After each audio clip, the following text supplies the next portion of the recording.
Today our topic is inflammation. ইনফ্ল্যামেশনটা কি? Inflammation মানে বাংলায় কি? ফুলে যাওয়া। যখন আমাদের কোনো জায়গা চোট পায় বা কেটে যায়, তখন আমাদের দেখি জায়গাটা ফুলে যায়। আমরা আজকে জানবো কি না নার্সিংয়ের ভাষায় কেন ফুলে যায়।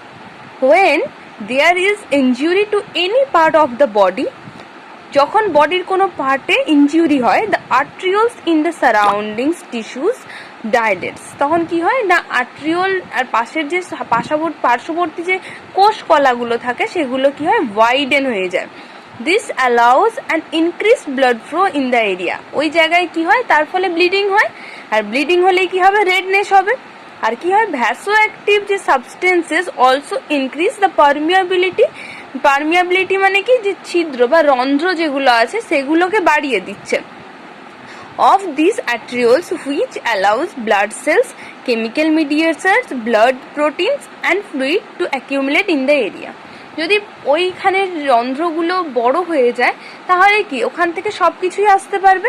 কি আসছে না সেখান থেকে ব্লাড সেল আসছে, কি না WBC RBC, কেমিক্যাল মিডিয়েটার্স আসছে, প্রোটিন আসছে, আর কি হচ্ছে না ফ্লুইড যেটা অ্যাকিউমুলেট করছে। এবার প্রসেস আছে। এই ইনফ্ল্যামেশনটা তো এত ইজিলি হয় না, এর চারটা স্টেপে হয়। কি হয় সবার আগে হয় vasodilation, secondly vascular permeability, thirdly exudation, আর ফোর্থলি কি হয় না ভাস্কুলার স্ট্যাসিস।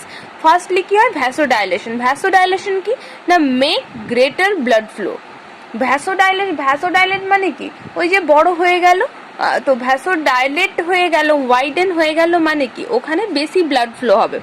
এর জন্য কি হবে এই এরিয়াটায় ইনফ্ল্যামেশন হবে, আর ইনফ্ল্যামেশনের জন্য কি হচ্ছে না রেডনেস হচ্ছে আর ওখানে হিট প্রোডাকশন হচ্ছে।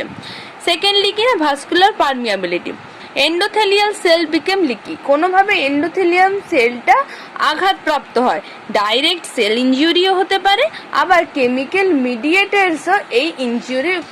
মিডিয়েটার্স থেকেও এই ইনজুরিটা হতে পারে। হলে কি হবে এক্সিউডেশন মানে কি পালিয়ে যাওয়া। Fluid, protein, RBC, WBC escape from the intravascular space থেকে এগুলো কি করছে পালিয়ে যাচ্ছে।